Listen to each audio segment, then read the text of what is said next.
Chapter 2, the Heifer, page 54. Each community has its own direction in which it turns. Vie then with one another in doing good works. Wherever you may be, God will bring you all before him. God has power over all things.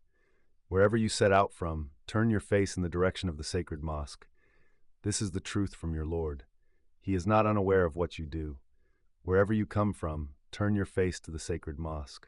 Wherever you may be, turn your faces towards it, so that people will not have any argument against you, except for the wrongdoers among them.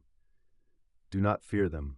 Fear me, so that I may perfect my favor to you, and you may be rightly guided. Commentary by Maulana Wahiduddin Khan. When the Kaaba in Makkah was appointed as the prayer direction, or qiblah, the people of the book started discussing whether the east was God's direction or the west.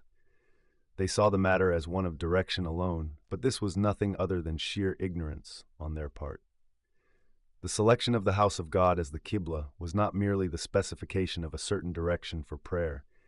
It was a sign that the time had come for God to reveal his greatest favor to man.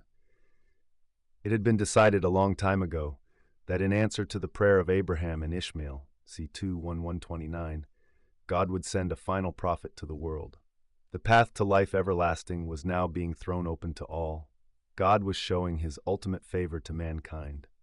The bringing of religion to its final stage of perfection in Islam does not mean that previous religions were incomplete.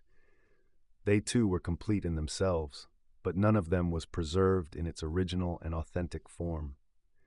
God had revealed true religion time and time again, but on each occasion mankind had rebelled against it and either distorted it or allowed it to fall into oblivion.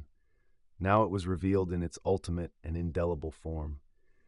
Divine religion that had deteriorated into a set of mythological tales was now incorporated into history in the form of solid facts. Up till then, no pattern of true religion had been preserved for posterity. Now it was placed before mankind in a permanent, living, and practical form. The change of qiblah, rather than denoting a change from one direction of worship to another, more sacred one, showed the completion of God's guidance to mankind. Chapter 2, the Heifer, page 55. Thus we have sent among you a messenger of your own to recite our revelations to you, purify you, and teach you the book and wisdom, and to teach you what you did not know. So remember me, I will remember you. Be thankful to me and do not be ungrateful. Commentary by Maulana Wahiduddin Khan. It was at the time of the construction of the Kaaba that Abraham and Ishmael prayed for a prophet to be born among the people of Makkah. The prayer was answered, and the coming of the final prophet, whose focus would be Makkah, was decreed. God's messengers who came to the world used to prophesy his coming.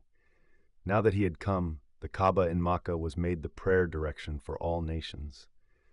This was God's sign, indicating that the prophet, whose coming had been anticipated, had finally arrived.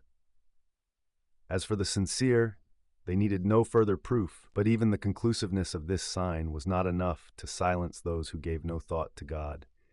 It is those who fear God who are guided on the path to him. God remembers those who remember him.